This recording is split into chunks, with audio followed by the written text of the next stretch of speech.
मैं आप सभी का आभार व्यक्त करती हूँ कि आप सभी ने मुझे इस मंच पर आने का अवसर प्रदान किया। मैं राजकीय उच्च माध्यमिक विद्यालय 20 कक्षा 12वीं की छात्रा हूँ। मेरा नाम मनीषा है। मैं आपके समक्ष बालिकाओं के बारे में कुछ कहना चाहती हूँ। जिसके अंदर मुझसे कोई गलती हो तो क्षमा करना। एक नारी का शिक्षित होना बहुत जरूरी है, क्योंकि नारी जब शिक्षित होती है ना तो वो परिवार को भी संभालती है। एक परिवार से लेकर वो देश तक को चलाना जानती है।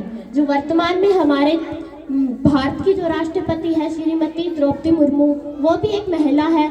जो बीकानेर की जो जिला कलेक्टर है श्रीमती नम्रता वैष्णवी, वो भी एक महिला है। इस प्रकार हमें भी कुछ बनना है। शिक्षा का मतलब ये नहीं होता कि हमने डिग्रियां प्राप्त कर ली। शिक्षा का मतलब होता है कि हम चीज़ों को कितना समझ पाते हैं, अपने आसपास की चीज़ों को कितना उनका उपयोग करते हैं, एक छोटे से लेके बड़े तक का कितना सम्मान करते हैं, वो होती है शिक्षा। लेकिन हमने डिग्री हासिल कर ली, लेकिन वो शिक्षित नहीं हो सकता।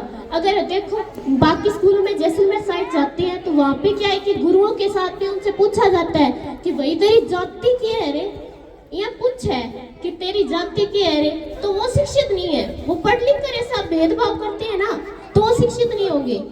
तो वो शिक्षा का क्या कर रहे हैं, वो अपमान कर रहे हैं। तो हमें क्या है कि भेदभाव बिल्कुल भी नहीं करना। स्कूल में टीचर है, अच्छी बात है, हम उनका सम्मान भी करते हैं। लेकिन इससे कुछ लोग उधर जैसलमेर साइड कहते हैं भाई तेरी जाति की है रे, ऐसे कहते हैं ना, तो ऐसा वो शिक्षा नहीं होती। शिक्षा का मतलब होता है कि हम छोटे से लेकर बड़े तक का कितना सम्मान करते हैं। शिक्षा वो होती है, डिग्री हासिल करना नहीं होती। तो देखो जो पिता होता है वो अपने बेटे की पढ़ाई के लिए कर्जा उठाता है और बेटियों की विदाई के लिए, है ना। तो हमें क्या है कि लड़कियों को आत्मनिर्भर होना है, हमें किसी पे डिपेंड नहीं होना। जब हम आत्मनिर्भर हो जाएंगे ना तो हम सफल भी हो जाएंगे। तो हमें क्या है कि पढ़ना है, लिखना है और अपनी पढ़ाई में मन लगा के काम करना है। जो चीज़ हम लगन से करते हैं ना वो चीज़ हमें जरूर मिलती है। लेकिन कुछ लोग क्या होते हैं कि बेटियों को पैदा होने से पहले उन्हें गर्भ में मार देते हैं और कहते हैं कि अगर ये लड़की पैदा हो गई ना तो ये बोझ है एक प्रकार का। लेकिन वो बोझ नहीं होती, वो एक लक्ष्मी होती है। हम त्योहारों पे देवियों की पूजा करते हैं ना, देवियों की पूजा। हम कहते हैं हे लक्ष्मी माता इतना धन दाने देना मेरे को, आप मेरे घर पे आना। अब देखो बेटी है वो भी एक लक्ष्मी है, वो हमारे घर पे आएगी।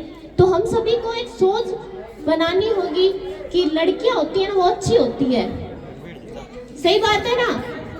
तो नारी होती है ना वो अबला नहीं, नारी क्या होती है, तबला होती है। नारी क्या होती है, तबला होती है। आपके अंदर बिल्कुल भी जोश नहीं है, जोर से बोलो, नारी क्या होती है, तबला होती है ना। तो आज से ही देखो अपनी पढ़ाई में मन लगा के आप काम करोगे, फुल पढ़ोगे, मेहनत करोगे। लेकिन देखो समाज क्या होता है, क्या वो कहता है कि अगर बाई चांस कोई गलती हो जाए तो वो लड़की को दोष ठहराता है। लेकिन ताली एक हाथ से कभी नहीं बजती, दोनों हाथ से बजती है। जितना दोष दूसरे का होता है उतना भी हमारा होता है। लेकिन सरकार ने हमें कानून बना के दिए हैं, लेकिन हमें उनका दुरुपयोग बिल्कुल नहीं करना। ऐसे नहीं करना कि सरकार ने इतने कानून बनाए हैं हम उनका दुरुपयोग करें। कुछ लड़कियां होती है जो दुरुपयोग करती है कानून का, हमें वैसा बिल्कुल भी नहीं करना। एक सफल इंसान बनना है। और देखो समाज क्या है कि वो लोगों से बनता है। समाज किससे बनता है, लोगों से बनता है ना। तो हमें ये भेदभाव की जो बातें हैं ना वो अपने घर से बंद करनी होगी, तभी जाके हम समाज में लाएंगे। सरकार कानून बनाती है लेकिन सोच हमें हमारी खुद की बदलनी है। मेरी मम्मी तो मेरे को यही कहती है कि बेटा जब तक तेरी कोई गलती ना हो ना तब तक झुकना नहीं, बिल्कुल भी नहीं झुकना।